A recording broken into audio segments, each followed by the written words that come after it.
Hey, welcome to Legends of Tomorrow. We're going to be talking about Crisis on Earth X Part 4. Do you have any tears left in you? We don't. We're going to talk about it. Thanks for joining us. Yeah.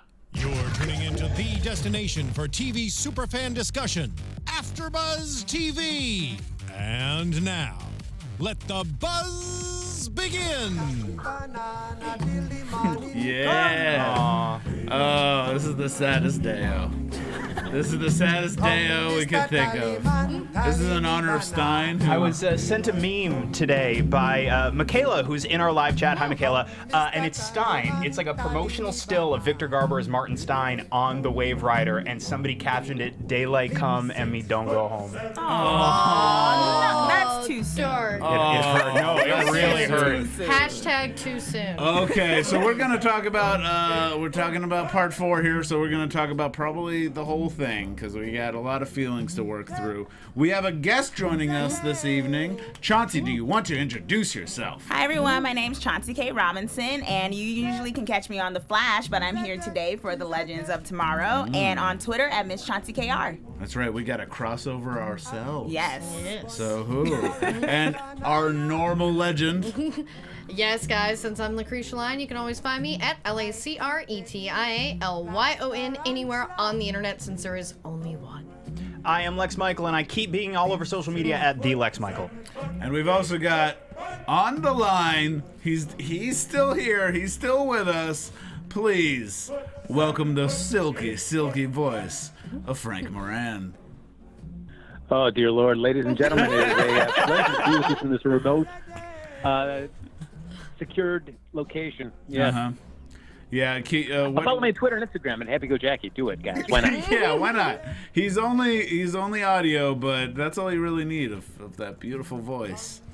Beautiful, beautiful voice. And I'm Dave Child. You can find me at mrdavecild or davechild.com because I'm Dave Child. Why did you wave at me? Hello. Were you just requested to wave at me? I was just like, hi. No. You're sitting next to me. You You're don't need to introducing yourself. wave. I was like, hello, I'm receiving your greeting. Okay. On behalf of everybody else. Things are gonna get weird because I guess I'm leading it.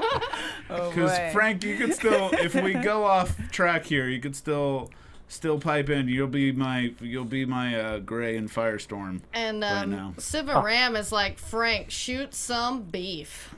Yeah. Wow, they just want you coming out the door. I'm like, how is there beef? I don't know. This is like Yeah. I am curious. Okay, so we have a thing here. Okay.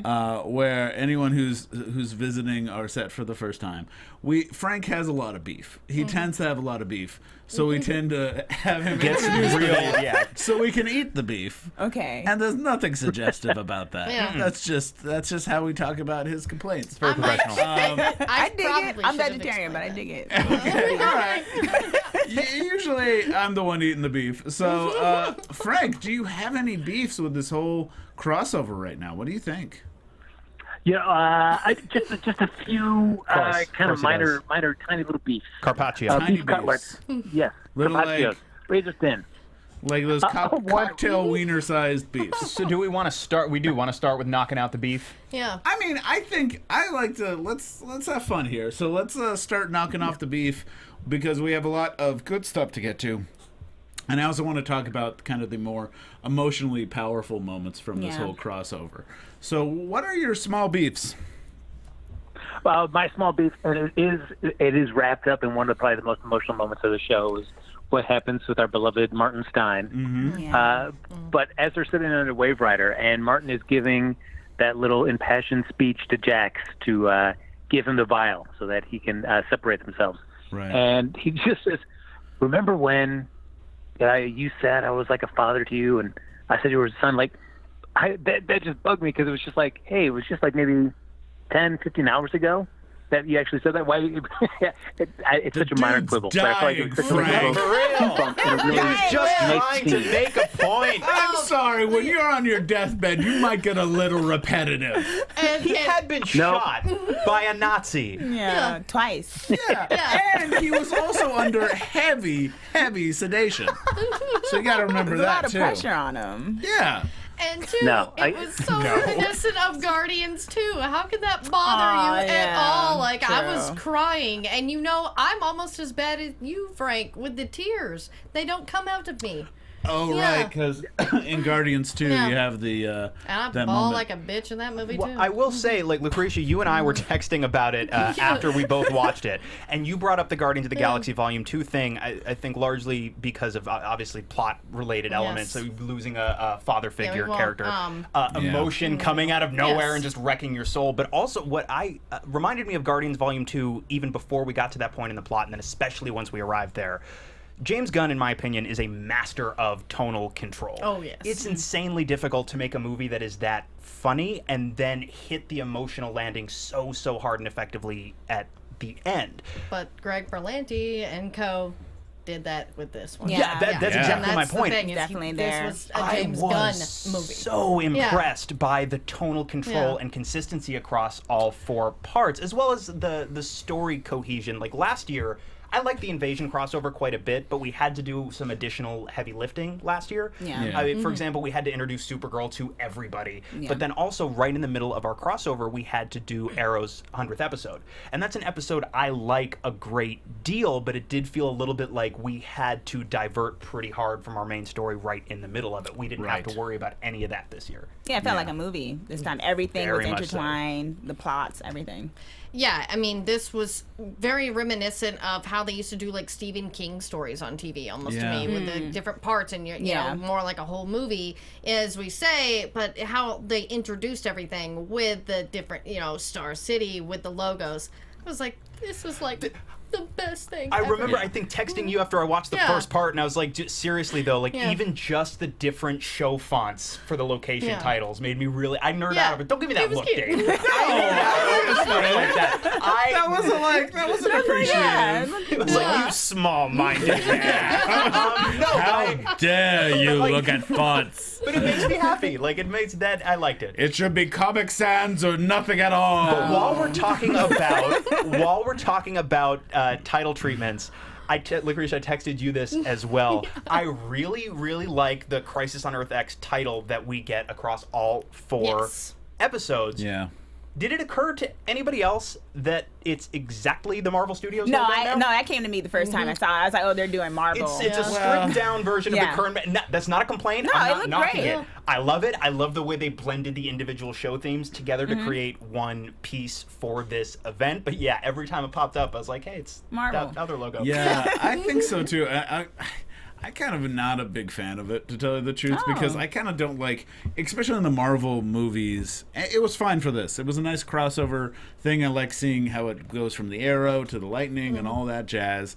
It was fine for this. In Marvel movies, it bothers me because I miss the flipping pages. Oh, really yeah, like that's the true. flipping That's pages. true. And now it's just always like, hey, remember all our movies? Look at all our stuff. Clip show, tiny little clip show in the beginning. And we get a little bit of that, but it wasn't too bad. Yeah, it felt like it was...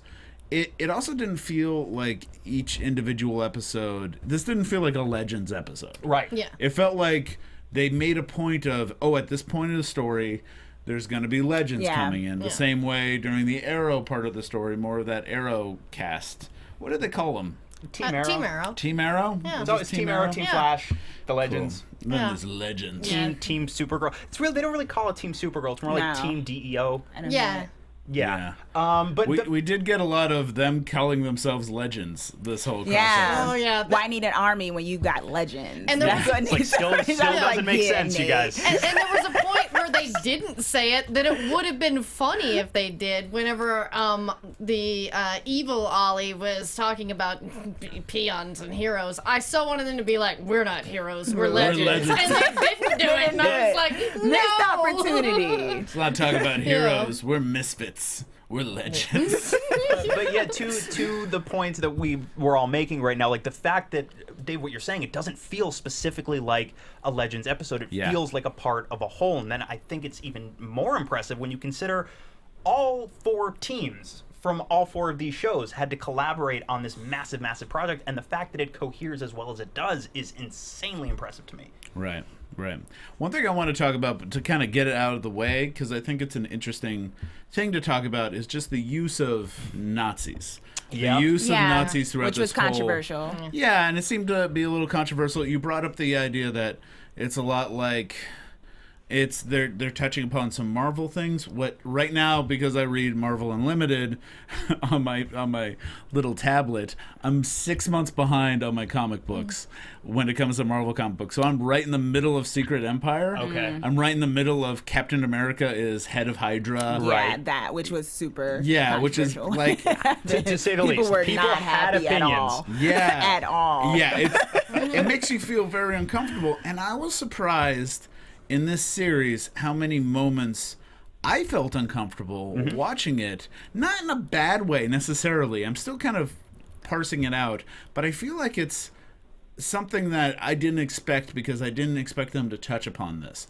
I kind of expected the Nazis in this world to be a lot like Indiana Jones Nazis. Right. Which are just like, they're Nazis. A little bit cartoon, yeah. So you could punch them in the face. Yeah. But you never see a concentration camp. You never have that moment of, ooh, these are real dark side of humanity moments. And we get that in the series. They visit it. They do not shy away from any of it. I mean, and of course, we're somewhat tap dancing around the fact that it's 2017, and so many of us apparently still need to be reminded that Nazis are bad. Yeah. So remember when Nazis were like, oh, those good old bad guys from the past? and and especially in a cultural environment now where I'm deeply disturbed by a lot of the way I see these stories being covered or not covered, because they're either ignored, they don't get much attention, or they're writing these stories in a way that does nothing but normalize The dapper Nazi. Right. And I think it shops at the grocery store. It's just like everybody else. He just hates everybody else who's not white and Aryan. Right, and it is so to their not so different credit. from us. Yeah. It is so to their credit and so in keeping with the way that these teams have chosen to tell their stories that, now more than ever, I think we need to shine a light on it, not shy away from the horrors of the reality of what these people did and are still capable of if given the opportunity. The other thing that I was really, really impressed by was, especially for the first half, I was starting to question by the time we reached the midway point, like, are we really not going to address the Jewishness of some of our characters as has been established? Felicity Smoke has been established as Jewish. It's not been labored a whole bunch, but that is something we have established as canon. Martin Stein, we've established as he's Jewish. That's part of canon. We got past the halfway point without really saying too much about it. And then in the back half, where just about every conceivable devastating blow lands, they really put it in our faces in a way that I think is really necessary and really commendable. Yeah, I will say Felicity's moments with this were some of my favorite moments of the crossover, because it shows that, especially with that dig with Reverse Flash, about nobody remembers Felicity Smoke, but in these moments, this is where Felicity is one of our heroes.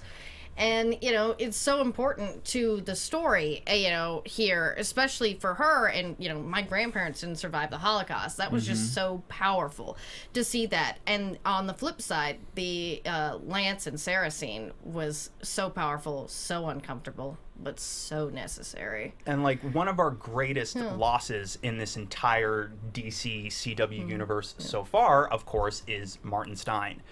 There is a Star of David on his casket when they put him in the ground. I'm actually afraid I'm going to get emotional talking about the last half of this crossover at some point tonight. It's surprisingly tear-jerking. But we need to be telling stories like this now. If we're going to tell stories that involve something as unfortunately currently real and problematic as dang Nazis, I think the stories has a responsibility to emphasize that this is what they want.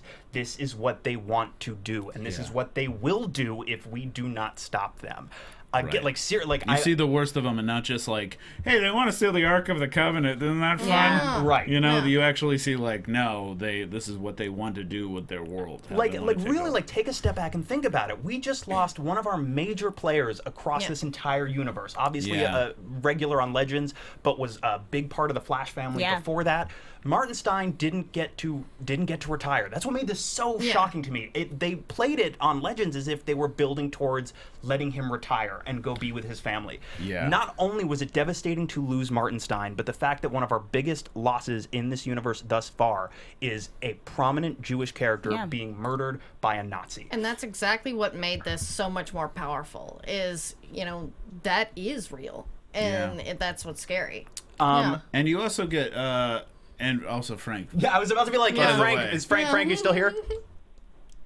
Oh, yeah, guys. I'm just stuck in watching you guys. Really quick, because I'm afraid I'm going to forget to, and then I want to ask Frank what his next piece of beef is. But to jump away from the abject sadness for a second before we jump back into it, Lucretia, you mentioned Eobard Thawne, and I want to shout out one of my new favorite things, and I don't mean favorite things in this crossover, favorite things on these shows. I mean, in fact, one of my favorite things that there is now is the insane, preposterous, most comic booky of comic booky logic by which not only is Eobard Thawne back, but it is the same Eobard Thawne that we have been tracking throughout all of these shows, but from a point in the timeline where he's wearing Harrison Wells' face so that Tom Cavanaugh can play Eobard Thawne. He's also being like, I just wanted to do this to mess with you. Yeah, he chose the face, Yeah. And he's like, this handsome face. And it's like, yes, it is. Right. So you can watch Tom act. Yeah, which was nice. Which was great, actually. Yeah, I do love want to. him. Way creepy the first Flash this time And around. I love that he's wearing the exact same costume with the SS logo on his chest. Yeah, everyone had the SS version of this, and he also came in with the wheelchair at one point, and he's just like, 'cause he I is, just miss these times. Yeah. But I want to move back to Victor Garber a little bit and Martin Stein, because you brought up the idea that, before we move off of it totally, that we kind of knew Victor Garber was leaving. We've been talking about it Broadway, on Legends for a while, because he's going to go to Hello Dolly. And I feel like this was really... I commend them on the fake out here. Like, I really thought he was going to retire, and I really thought he was just going to go home and be with his kid. Well, and the moment he got shot and we end part 3, if I didn't know ahead of time that Victor Garber was leaving the show, I think I would have been like, oh man, Stein's hurt, but I don't think I would have made that leap. That they were going to kill him. Knowing that Victor Garber was leaving the show, the second he hits the floor at the end of part 3 is when I started to feel it, when I was like, oh no. As soon as they split up, I was like, oh no. Oh, I had this, like, this is clearly a bad idea. Yeah. Firestorm's pretty fast. But then it's like, I entertained the idea that maybe that was setting us up for a fake out. Like, he was in danger, he might die, but he wouldn't. Yeah. As soon as the shot hit him and he hit the ground, I was like, shit. And two, like, for us, as the people who talk about Legends every week, we've been talking about this nice build-up with Stein and Jax and this cool father-son relationship that they develop over the years that, is really important, and, Jax's feelings about losing him. And then you're like, oh, but then he really loses him. Yeah. There's so much And more. like every bit of performance between Victor and Franz, like crushing. But then, oh good lord! But then Jax going to see Stein's family. Yeah. Yeah, that was the killer. Crumbling right there. together, and I grief. broke down. I Like, mean, ugh. like grief. Like, we don't. I every time I talk about. As all things do for me, this comes back to Twin Peaks. When I talk about Twin Peaks with people, and I hear people say, but like, people don't behave like that, I go, 1, that's true. 2, what you're seeing a lot of the time, especially early on that show. I just pictured one of the legends during the funeral just going, Amen! Amen! That would probably be Mick. Like, he's at the back. But what you do see a lot of, especially early on that show, is people experiencing this extreme grief. And it is doubly jarring because grief is something that we don't see a lot on TV. And we definitely don't, it's alluded to. Okay, all right. It's alluded to, but we don't sit in it. Right, and you also you felt like when Jax came home and talked to Stein's family, it felt like something you would see when someone comes home from war. Yeah. And it's just that it's an understanding that if they're not right next to them, you kind of know what happened. And there was he didn't once say he's dead. You know, they Yeah. kind of Just knew knew. because of Jack's reaction to it.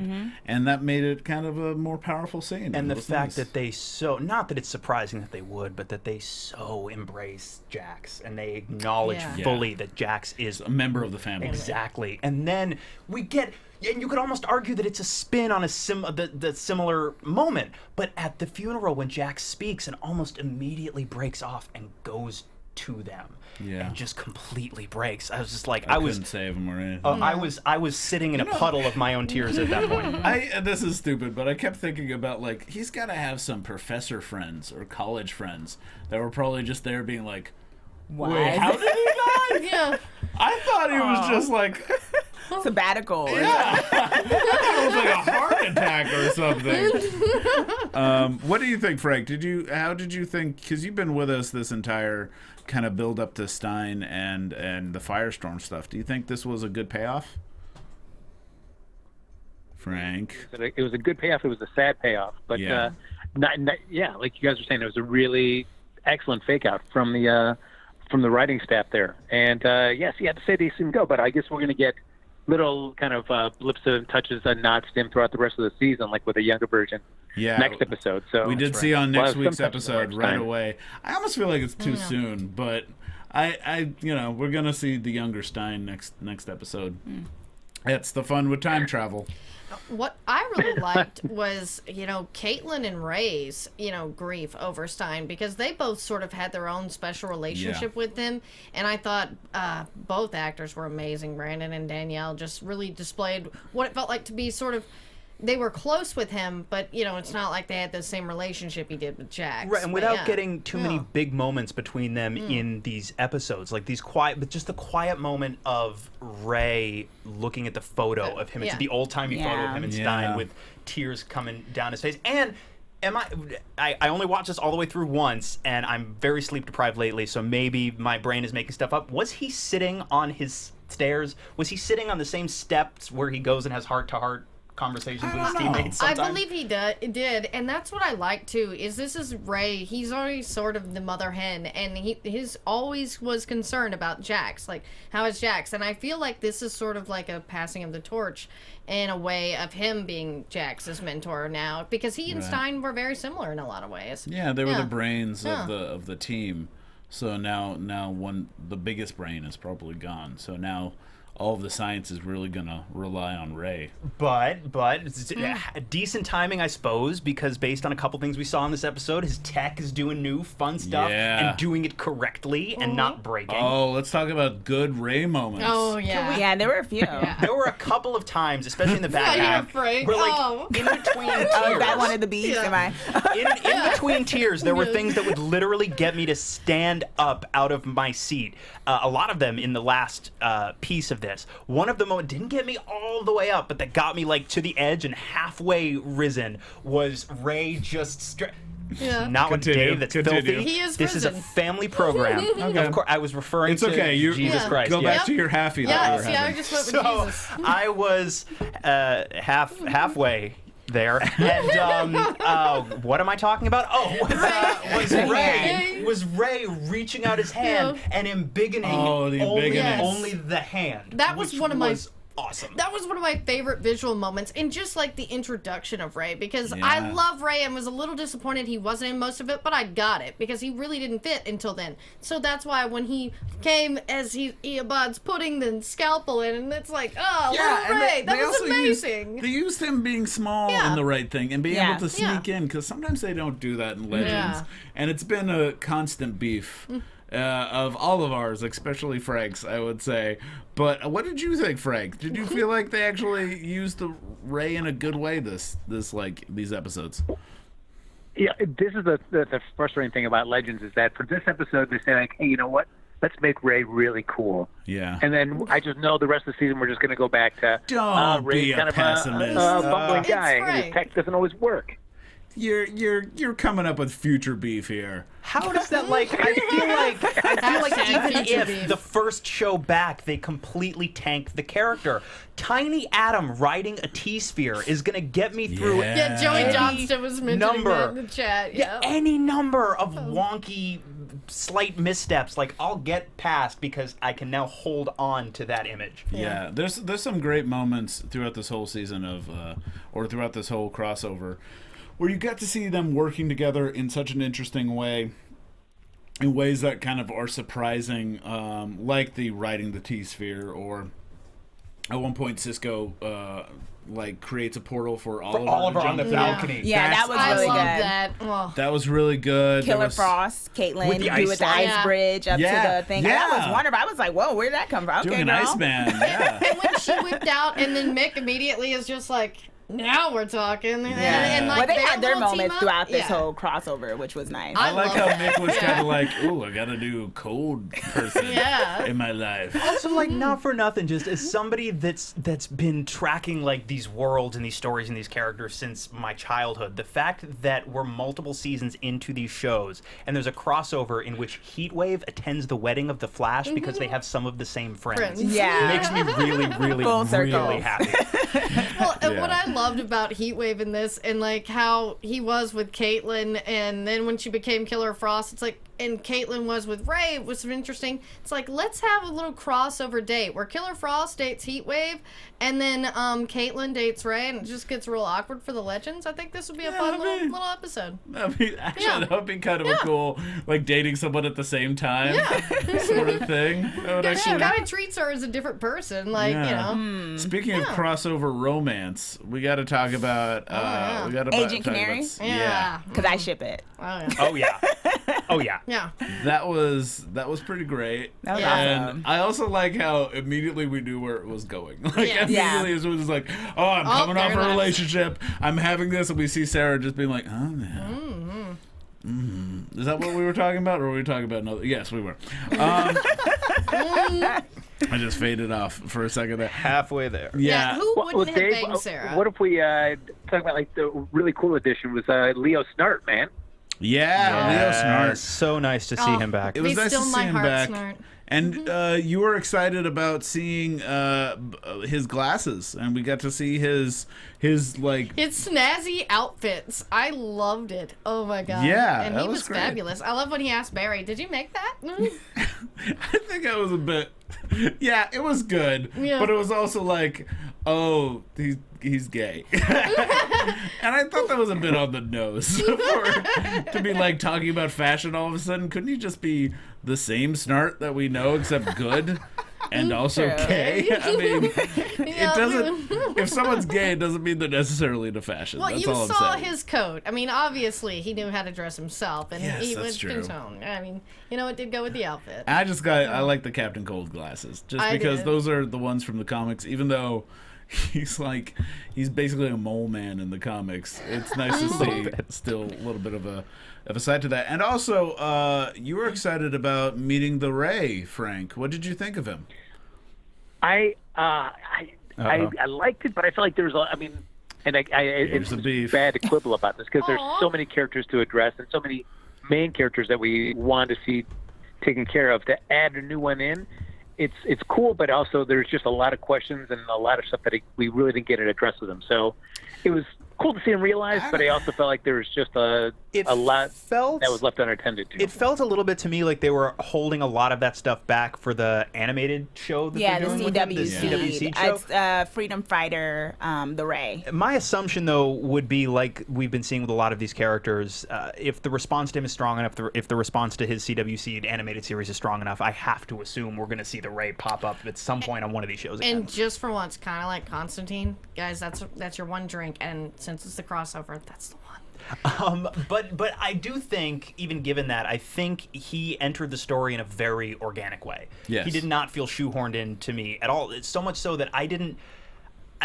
like have the actor's face seared into my brain. I recognized him immediately, So though, at just first- because of being human. Yeah. Russell Tovey. Yeah. I was like, Yeah. oh my God, this is Russell Tovey. What is he? I was like, okay, this guy's significant. This Yeah. Russell Tovey Right. is just not a regular person walking. And I had never seen Being Human. So when he showed up, I just thought, okay, this is a character. He's wearing the pink triangle. And again, like driving home, this is what Nazis do, you guys. Yeah. But then when they talk about how he's the Ray, he's in a relationship with Snart, none of it all felt felt completely organic to me. Yeah. And I really liked that revelation because it made sense and it sort of gave a good way to introduce the Ray and bring Snart back just because we all love Snart. And it really fit the character. It didn't seem forced. This is Earth X. This is obviously going to be a little bit different than the Snart that we know. But yeah, and Luna Malfoy 7 in the chat brings up a good point. The kiss with Ray and Leo was literally the first male kiss in the Arrowverse, as apparently. Is that true? Yeah, in No. any superhero adaptation too. Superhero, maybe, because I know the feel chief like of we've seen- police. Yeah. He has a husband, and I think he kissed him. Yeah, one I think time. we've seen them kiss. And did Stein We've seen and Mr. Terrific kiss his boyfriend. husband, Yeah. or his Yeah. ex Paul. yeah, and that's why I was like, I'm pretty sure we've seen them at least kiss some, because I Maybe. think Stein and Joe kissed. But there was a in while. the there musical. Was, there was a while Yeah. on TV where Yeah. you don't see that happen. Even if you watched Modern Family, there was like, I feel like the first Yeah. season or two, you never saw that couple kiss, and Yeah. then they've just started kissing in more recent seasons. And it that takes a ki- while. And that kiss, oh boy, am I jealous. Yeah. Who wouldn't want to be the Ray in this episode? They had a few kisses. Certainly, It was I mean, all just throughout. to bring up a possible mini beef there. I mean, we see at the end of the episode that Leo decides to stay on Earth 1, and the Ray's heading back to Earth X. But as somebody that was originally from Earth 1, plus your boyfriend is staying there on that, why is he all of a sudden going back immediately as well? Like, say, hey, maybe I'll just stay here with you too and show you around this Because Earth we that I need was the originally a native CWC to. show. Right. Yeah. Part of it is that. Part of it is maybe like the Ray thinks he can go back and help more people, but that doesn't totally work for me either. Because No. if he thinks that, then by extension, Snart's just going nah.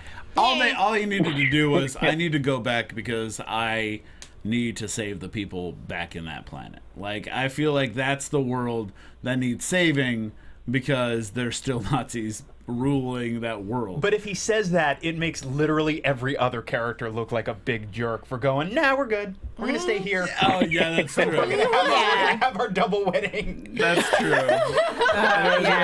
We'll get to the double wedding. Oh, but ZSB Lou says, yes, Mr. Terrific for sure has been seen kissing his ex-husband Paul.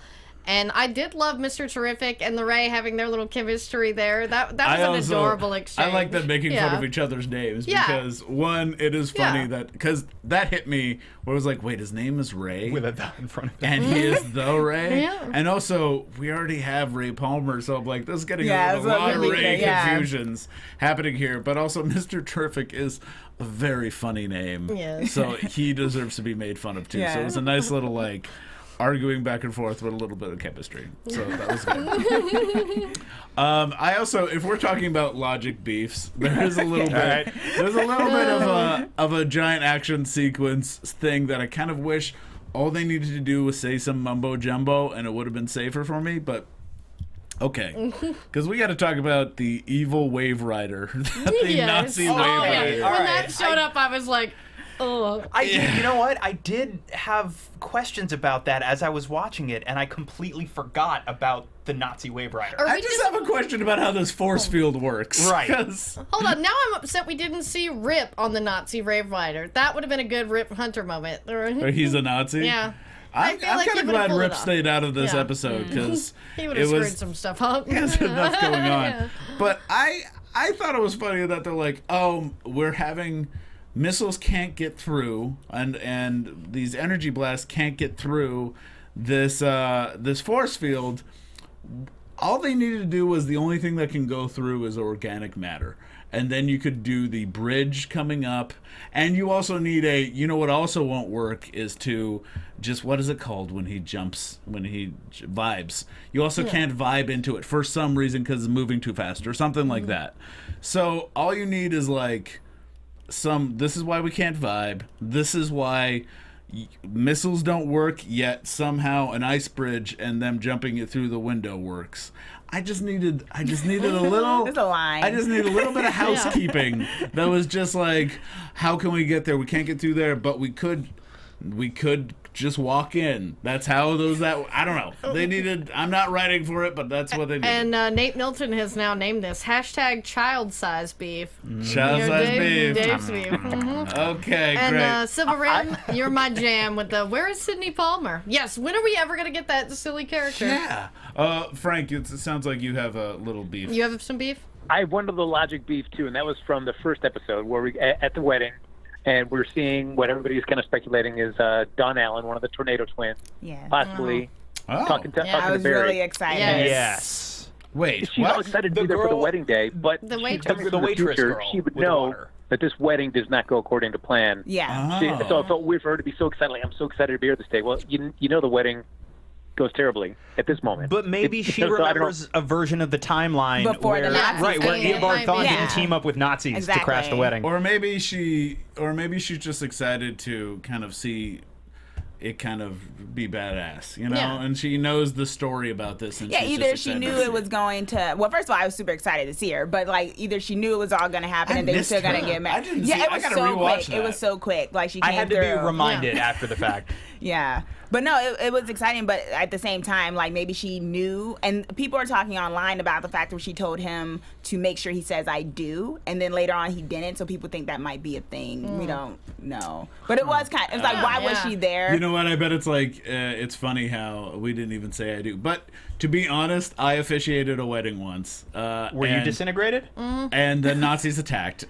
It was real bad. But one thing I forgot, I realized afterwards, I did the whole vows, I did everything, I do. but I did not do the do you, Yeah. I do moments. All I did was the, hey, what's your vow? Oh, that's a nice vow. What's your vow? That's a good one too. Now just kiss lips. Yeah. And Yeah. we're done. And I did all the important stuff, just not and does anyone here have, have anything to say? Are they related? That one Yeah. guy in the back didn't get to start Yeah, a he ruckus. was- he was ready to waiting go, and he was like, the "What? entire What? time. Where was it?" And then he went and drank. Speaking of the wedding, Yeah. First of all, that poor priest, like he just I didn't know. seem Oh, like he man. probably had just enough time to be like, "Oh, who are these gentlemen? I'm dead." But the other Like thing, Jimmy This is my Olsen last day as a priest. it's like, where's my I'm gonna body? quit Yeah. this. I just found out I have a son. I I'm gonna go raise my son on a little Last farm. day at the seminary. Can't before wait.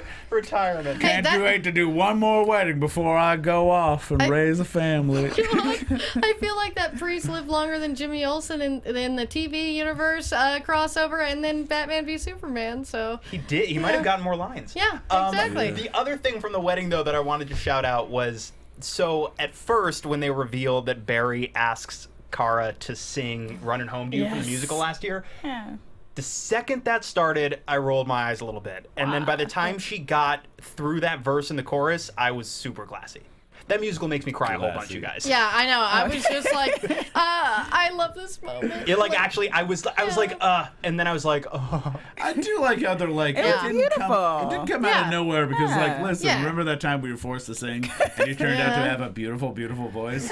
Can you sing at the wedding?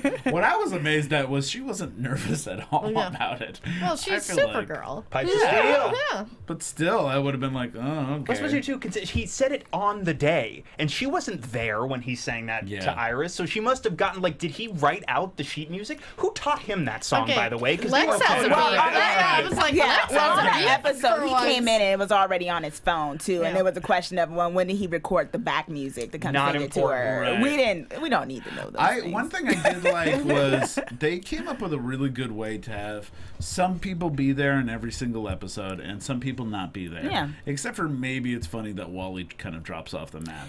That's That right. was Yeah. disappointing. Yeah, it I was felt like disappointing. he could have been utilizing Yeah. it more. He did have a cool moment and great hair. Yeah, oh my his god, hair so on dapper. point. But that fantastic moment in the church when he flies in and he's protecting people was like a really Yeah. awesome And when fist pump he was moment. channeling, throws like- the bullet back into Yes. the gun. That was Oh, That was so some cool. channeling Yeah. of Michael Jackson metahuman Yeah. style because it was Yes. like catching the bullet, then he spins. I was like, this is great. Yeah, and then he's just out. But it Our did dad make sounds make sense that it was like, oh, why weren't the legends there? Why weren't the rest of Team Arrow there? It's because they don't really know Barry Yeah. and they don't really know Iris. You Well, know? Yeah, Ralph Ray was wasn't the there only- either. Yeah. Ralph Dibney Oh, from yeah, The Flash. that's An true. elongated I man missed just was him. totally nowhere to be found. I like and he his just character. joined Team Flash. I actually buy that he would maybe not invite Just kinda- Ralph. Like, we're not that close yet, and you skis me out a little bit. Well, he invited Yeah. himself to the bachelor party on The Flash, so I would Right. think he would show up at least maybe when everything was breaking Yeah, I loose. would have expected him to crash it Yeah. Actually, you know what? It's because Right. Barry is now like trying to help Ralph become more heroic. I actually buy Barry being like going to Iris being like, well, hey, maybe we should maybe invite we him. invite Ralph, and Iris And going, saying, no, you know what? The invitation they already went out. We've already done the count. We can't. It's just too late, hon. See, we need that scene. That needs to be one of the next elongated scene is why Ralph wasn't at the wedding. Exactly. There you go, Also- Where was he? CW. Because Also- Iris being like, nah, he's creepy, and coming up with every reason to be like, no, we don't have enough food, or I want a Ray Ralph team up, by the way, where they're just elongating parts of their bodies like back and forth. Oh That'd be man, great. my mind went to a very That bad was all place. you. Tommy. Speaking of other things, Yeah, we haven't really talked about our villain team outside of Reverse Flash. Yeah. Like all last year, if any of you guys watched AfterBuzz, it was me saying Tommy should have been Prometheus. It sucks that Colin Donnell has another job. And then they finally made that happen because I feel like they sort of wanted it there too. And then I know I wasn't the only one screaming that at them, Tommy Prometheus. And then they made it happen. I was so impressed And that he's they so were able to pretty. completely keep that under wraps.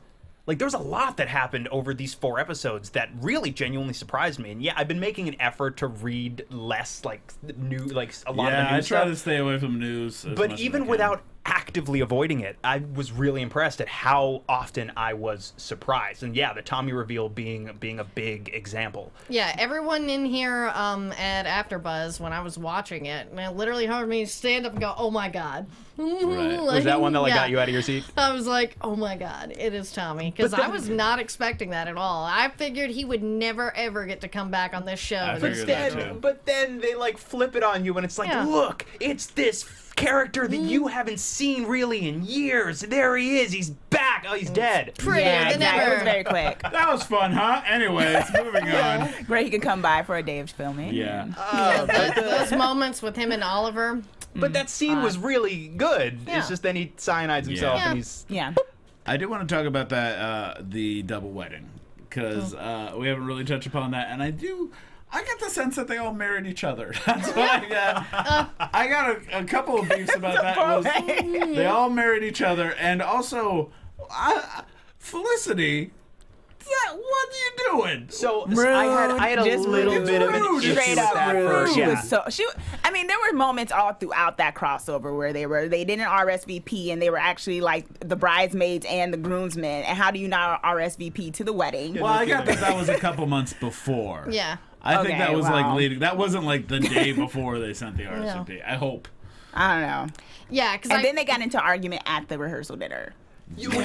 There's a streak Causing running through this of Felicity making Barry and Iris's moments about her and Oliver a little bit. To be Thank fair, you. Oliver also should not have proposed at the rehearsal. Exactly. for nothing. No, That was- they both were terrible wedding guests. The other thing too that Making did it all about them. Yeah. And then he shows up and he's the Führer of a Nazi world. Come on. How dare it you? was terrible not invited to the next wedding. I'm sorry. They're making it all about them, but I'm sorry, but they're just a way better couple. I mean, Barry and Iris are so perfect. Are they a better? And I don't know I'm about like, that at yeah, all. to me, I'm like, I'm sorry. I like Olicity a little bit better because we get to, like, Barry and Iris, it's like, they're just perfect. I don't know about I like the perfect. dysfunction. Except for the fact they grew up as siblings. Yeah, I was like, That and part's a that little kind of skeezes me There out, was a too. moment at the wedding when Joe is giving the toast Yeah. and he's like watching you two grow grow up up together. together. I was like, maybe just take Maybe another just sip of don't. that. And like that, as I say, like, you know, ever since Flashpoint, I feel like they really got to a better place with Yes, that couple. they really did. And it flipped it on its side, but it is still a little like they were brother and sister. But they made Iris much more Yeah. of the leader of the Yeah. team. Yeah, and Yeah, they, gave her a bit purpose.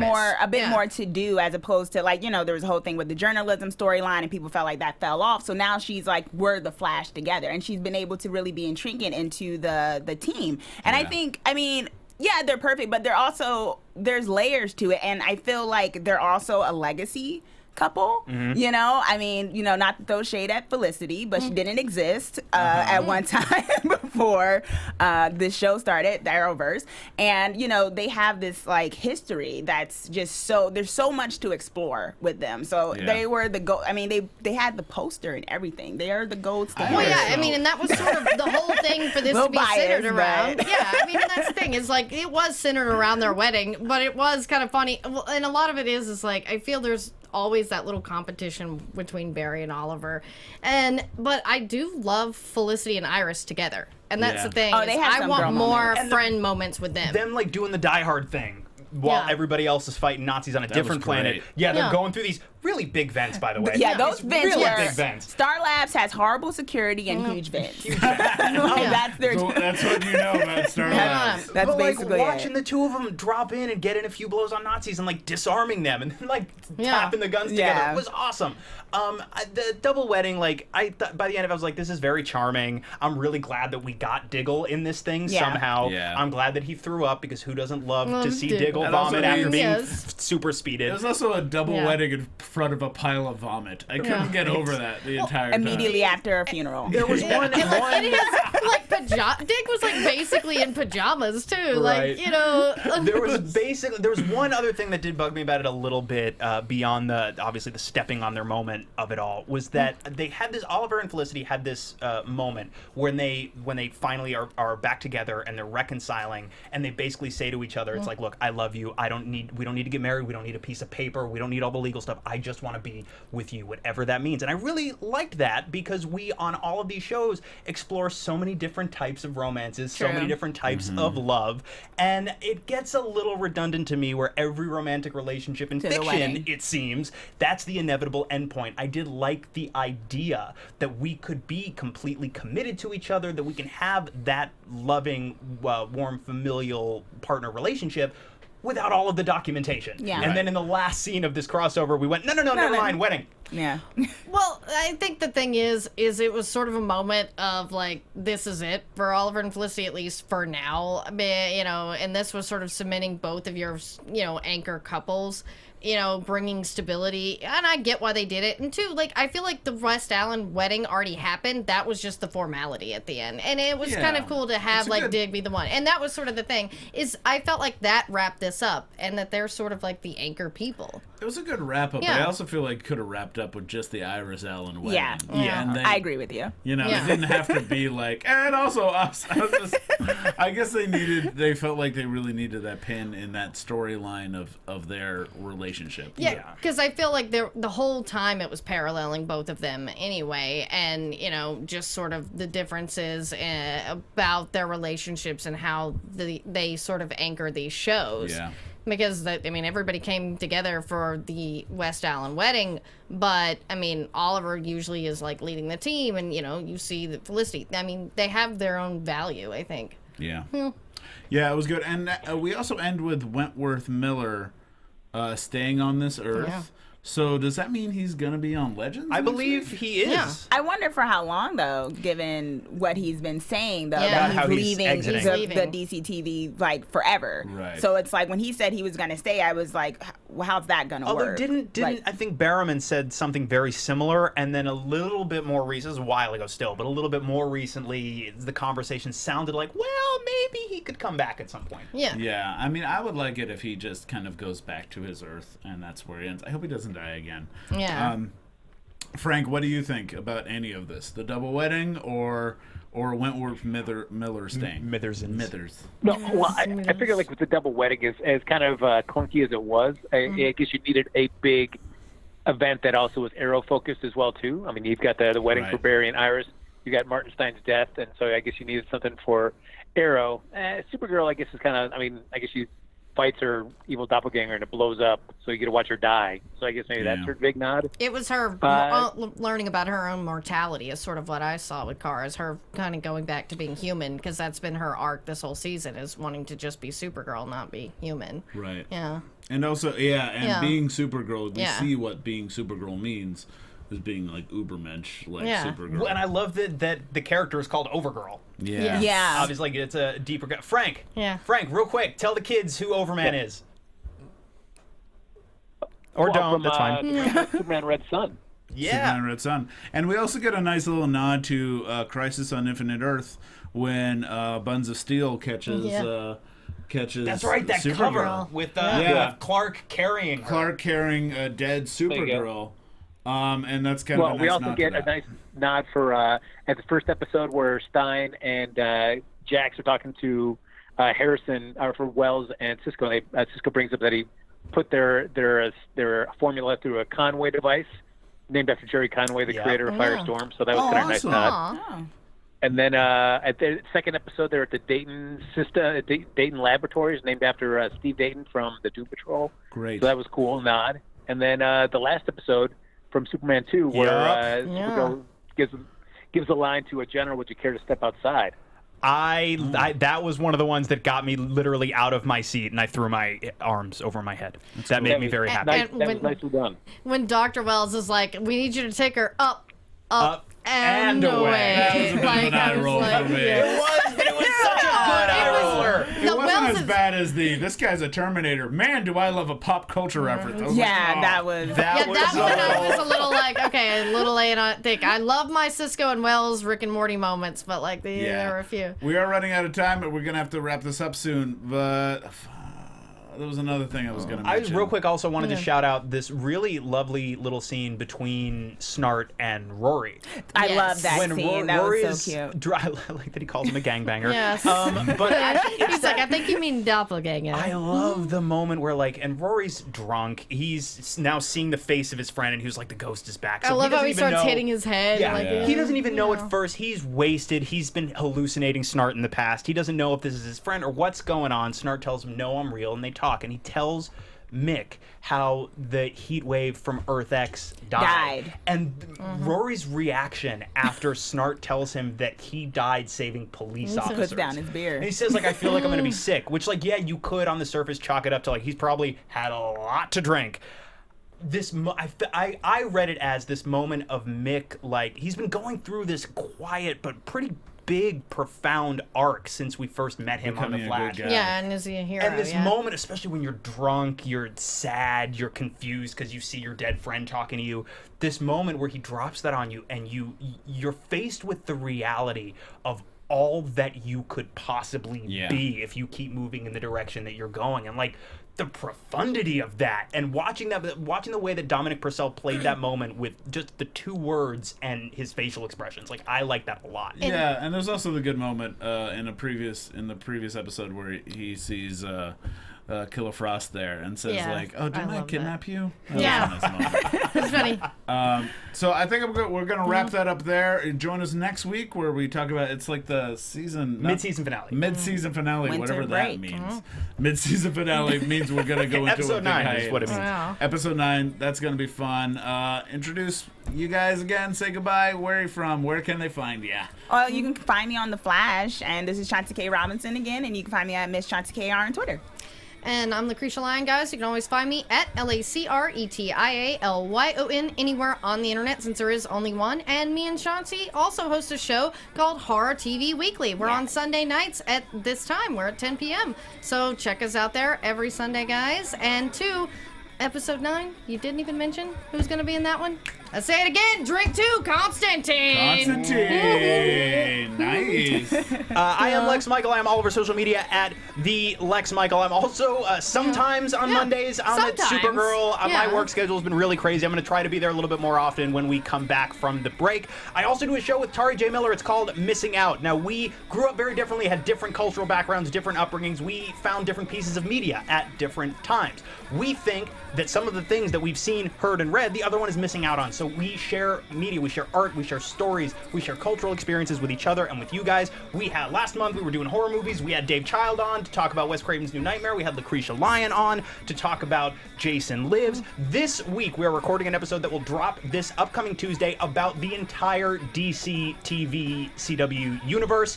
We're just gonna nerd out hardcore. We'll talk about this crossover a little bit more, but the entire thing. So that'll be quite a bit. Come join us for that. It's at Missing Outcast on Twitter, and Missing Out, it's on iTunes, it's on Stitcher, it's on Google Play. Come check it out, follow us. We really like doing it. We hope you guys like it too. Mwah.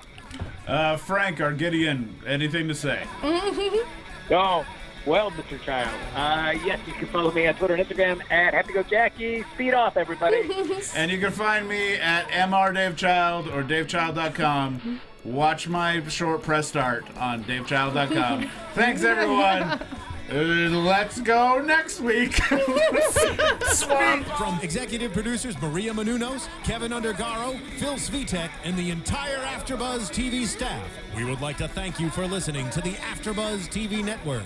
To watch or listen to other after shows and post comments or questions, be sure to visit AfterBuzzTV.com. I'm Sir Richard Wentworth, and this has been a presentation of AfterBuzz TV. R.I.P. Marty. Long live Swampy. Gray off. Swampy. The views expressed herein are those of the hosts only and do not necessarily reflect the views of AfterBuzz TV or its owners or principals. But